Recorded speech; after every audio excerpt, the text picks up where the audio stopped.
और गुलाम हैदर का वीजा भी लगेगा, गुलाम हैदर भारत में भी आएगा, क्योंकि हमने पॉलिसी चेंज की है। और जो आज डेट थी उसमें हमने तारीख ली है, उसमें हम कुछ डॉक्यूमेंट्स कोर्ट में दिए हैं, और कुछ तारीख हमारे सबॉर्डिनेट्स ने ली है, क्योंकि मैं तो नहीं अटेंड कर पाया, तो उसमें हमने तारीख अगली ली है। उसमें 9 जुलाई तारीख आगे लगी है। तो उसके अंदर हम उससे पहले पहले हम अपनी गुलाम हैदर को भी ले आएंगे, अपनी सारी कानूनी कार्रवाई भी जो बनती है, जो हमें नेपाल से सबूत मिले हैं उनको भी हम कोर्ट के सामने रखेंगे। जो कुछ नेपाल से इनके खिलाफ जो भारत में आकर के गवाही देने के लिए लोग तैयार हुए हैं, उन लोगों का हवाला भी हम कोर्ट में रखेंगे, और सारी दुनिया के सामने उन चीज को हम रखेंगे। तेरे को कौन सा एकदम नागरिकता की चिंता थी? तू कैसे भारत में पैर पसारना चाह रही थी कि शपथ लेनी, तूने ढोल बजवाने शुरू कर दिए हैं? तो इससे क्या साबित हो? तू हम भारतीयों से ज्यादा है क्या? हम भारत के लोगों से ज्यादा वफादार है क्या तू भारत की? एक नंबर की तू जो है हमारे अपने देश की नहीं हुई तो हमारी क्या होगी? तो ये सब ड्रामे हैं। भारत सरकार भी तेरे ड्रामों को समझ रही है, और हमारे भारतीय भी तेरे ड्रामों को सब समझते हैं कि कौन से ढोल है। ढोल तो हम भी बजाएंगे, ढोल तो भारतवासी भी बजाएंगे। जिस दिन तू जेल जाएगी उस दिन देखना ढोल, उस दिन देखना पटाखे, उस दिन देखना मिठाइयां कैसे बटेगी। हम बताएंगे आपको ढोल कैसे बजते हैं, कैसे मिठाइयां बजती हैं।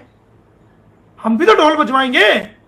और ये तेरा भाई जो मां झूठा है, और इसने 10 जगह कंप्लेंट दे रखी। इसने रबूपुरा थाने में कंप्लेंट दी, इसने दिल्ली पुलिस में कंप्लेंट दी। दिल्ली पुलिस के कुछ नौजवान मेरे घर पूछताछ करने के लिए आए थे, तो उन्होंने बताया कि वो नेपाल गए हुए हैं। तो फिर मैंने उनको कहा मेरा नंबर दे देते, कोई दिक्कत नहीं। दिल्ली कंप्लेंट करी इन्होंने पानीपत, सोनीपत, चंडीगढ़, कहां कंप्लेंट करी।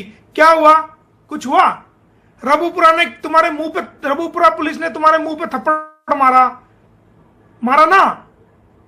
और जल्दी जहां से कंप्लेंट आएगी वहां से तुम्हारे मुंह पे थप्पड़ लगेगा। तो ये झूठ की दुकान है। इनको सबसे बड़ी मुसीबत ये है कि इनका झूठ पकड़ा गया है, और सीमा का भी झूठ बुरी तरीके से पकड़ा गया, एक्सपोज हो चुकी है। पशुपतिनाथ मंदिर से भी, होटल से भी, डेट ऑफ बर्थ से भी, और शादी के सिलसिले से भी, और हैदर के मामले में भी कि हैदर मारता था, ये करता, ये पूरी तरह झूठ बोल चुकी है। इसकी वैल्यू खत्म है, कोई इसको देखना पसंद नहीं करता। सारी दुनिया को इसको झूठ के बारे में पता लग चुका है। ये मेरे बारे में बात करते हैं कि मोमिन क्रिमिनल है, मोमिन बदमाश है। अरे मैं तो क्रिमिनल हूं, बदमाश हूं, अपने लिए हूं ना, कोई दिक्कत नहीं। बता तेरे से मुझे क्या रिश्तेदारी जोड़नी है? तुझे तो जेल करा दूंगा, ठीक है, चिंता मत कर। पारुल के अंदर भी कोई कमी थी क्या? पारुल के अंदर क्या कमी थी? हेमंत के अंदर क्या कमी थी? हेमंत ने तेरी बेल कराई, तेरे लिए जो ना तुझे जेल से निकाला, उसको भी तूने नहीं छोड़ा। तूने पारुल को भी नहीं छोड़ा। तू जिसको चाहे उसको गालियां दे। तू कह रही है बच्चों को बोलते। अरे बच्चों के लिए तो लड़ाई लड़ रहे हैं। पारुल भी बच्चों के लिए बोलती है, हम भी बच्चों के लिए बोलते हैं, आस्था माँ भी बोलती है, और जितने भी हमारे भाई बहन है, वो काका गुजर है वो हो गया, और जितने भी यूट्यूबर्स हैं, शाहिद भाई है, और चाहे इंडिया के हैं, चाहे पाकिस्तान के, चाहे कहीं के भी हैं, वो सारे तमाम लोग बच्चों की तो लड़ाई के लिए बोलते हैं। बच्चों के बारे में तो किसी ने भी गलत नहीं कहा आज तक। बच्चों के तू जो झूठ बोलती है हम भारतीयों पे, तू भारत में रहती है, भारत का खाती है, भारत के का पहनती है, और हम भारतीयों को गालियां देती है, हम भारतीयों पे तू लांछन लगाती है, हम भारतीयों पे तू इल्जाम लगाती है। क्यों भाई? कौन है तू? है कौन तू? तू हमारे भारत में रह करके हम भारतीयों पर लांछन लगाएगी, हम भारतीयों पे झूठे इल्जाम लगाएगी कि मेरे बच्चों को कह रहे थे। अरे तेरे बच्चों के लिए तो भारतीय लड़ाई लड़ रहे हैं। तेरे बच्चों को ही तो हमने हैदर को दिलवाना है, और तुझे जेल करवानी है। हमारे तो 2 मकसद है, तुझे जेल कराएंगे और तेरे बच्चों को हैदर को दिलवाएंगे। हमारे 2 मकसद हैं। मुझे क्या मिला? मेरे बारे में तूने इतना किच्चड़ उछाला, मेरे दुश्मनों को भी अपने साथ लगा लिया। लगा ले, पहले भी जेल कटवाई है और जेल कटाऊंगा उनको, चिंता ना करें। 4 साल से मुकदमे झेल रहे हैं ना, 10-10, 15-15 मुकदमे, और यही हरकतें करेंगे तो 20 मुकदमे और डालूंगा कम से कम, और 20 साल कोर्ट के चक्कर और कटाऊंगा। अगर यही नीच हरकत करेंगे तो करो ना, मेरा तो रोज का काम है ये, वकील हूं मैं।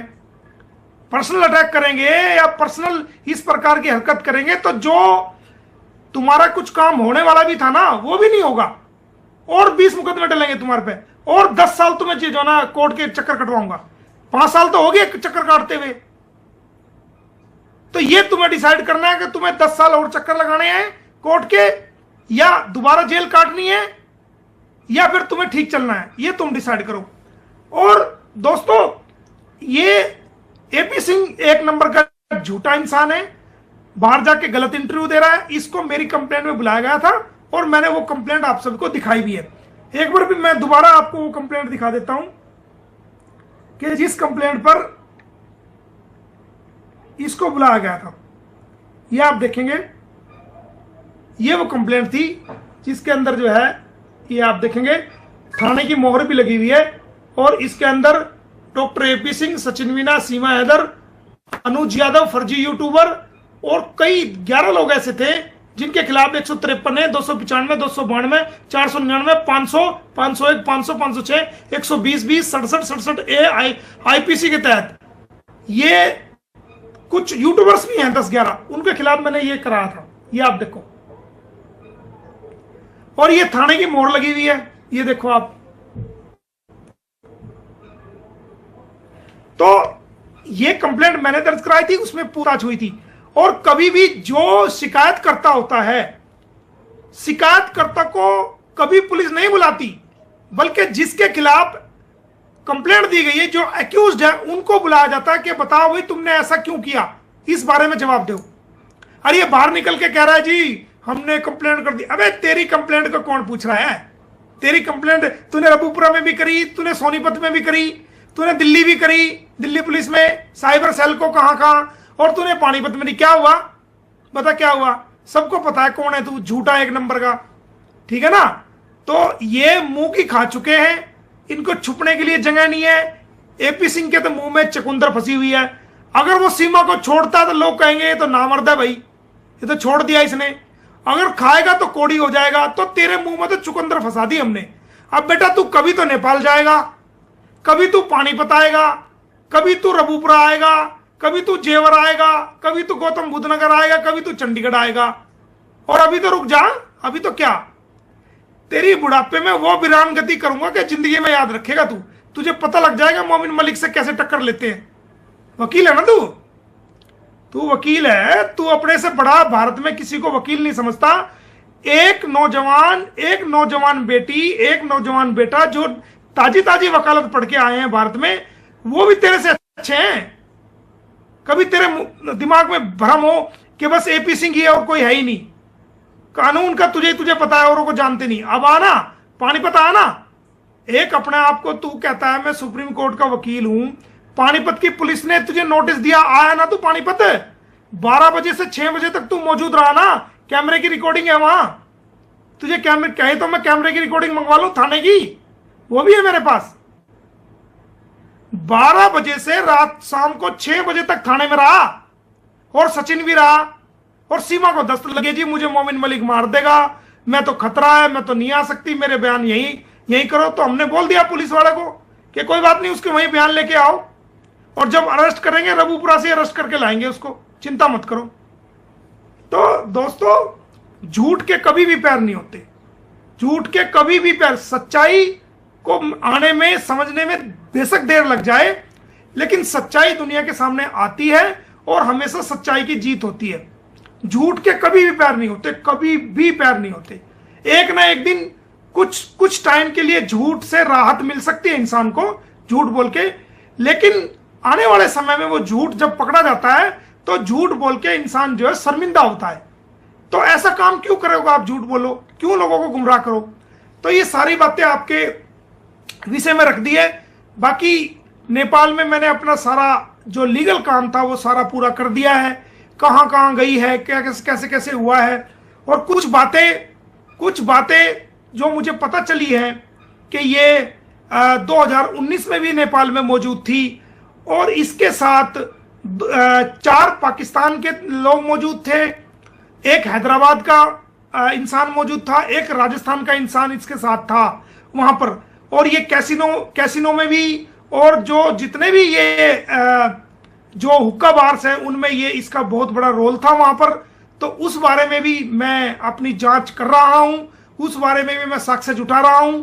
और उन 2 पाकिस्तानी, जो इसके 4 पाकिस्तानी साथ थे, उनमें से 2 लोग जो है वो नेपाल की जेल में हैं, जिनका एक का पासपोर्ट मेरे पास आ चुका है। और कौन कौन लोग जेल में हैं, मैं जेल में जाके उनसे मिलूंगा, उनसे पता करूंगा कि कौन कौन आदमी थे, कैसे थे और क्यों यहां रहते थे, क्यों ये आई थी, क्या ये वही सीमा है जो 2019 में इनके साथ थी या कोई और सीमा है। एक बहुत बड़ी जांच, एक बहुत लंबी मैंने बाल की खाल निकालने की कोशिश की है और एक एक चीज दुनिया के सामने लाने की कोशिश की है, वो मैं लेके आऊंगा। और चाहे मुझे हो सकता है कि मुझे कई बार नेपाल में आना पड़े, तो मैं कई बार आऊंगा, कोई दिक्कत नहीं है। इसमें मैं अपना सारा जो है वो करूंगा और दुनिया के लिए, इंसानियत के लिए केस पकड़ा है और इंसानियत के लिए इसको पूरा करेंगे। एपी सिंह ने यह कहा, आज मैंने देखा उसके इंटरव्यू में, किसी ने मुझे भेजा कि मोमिन मलिक तो वहां नेपाल पैसे लेने जा रहा है। तो श्रीमान जी, मैं आपको बता दूं कि नेपाल जब बॉर्डर आप क्रॉस करते हो तो आपकी चेकिंग होती है, आपके बैग की भी मशीन में रख के चेकिंग होती है, आपकी खुद की पर्सनल चेकिंग होती है और बाकायदा उसमें लिखना पड़ता है कि आप कितने पैसे लेके आ रहे हैं, कितने लेके जा रहे हैं।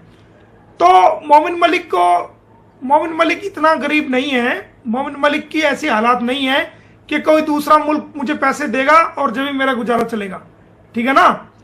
दूसरे मुल्क के आदमी पे मैंने अपने पास से कई लाख रुपए लगा दिए इंसानियत के नाते, ठीक है। दूसरे से तो मैं क्या लूंगा, मैंने खुद इंसानियत के नाते दूसरे मुल्क के उस आदमी पे पैसे लगा दिए, सिर्फ इंसानियत के नाते।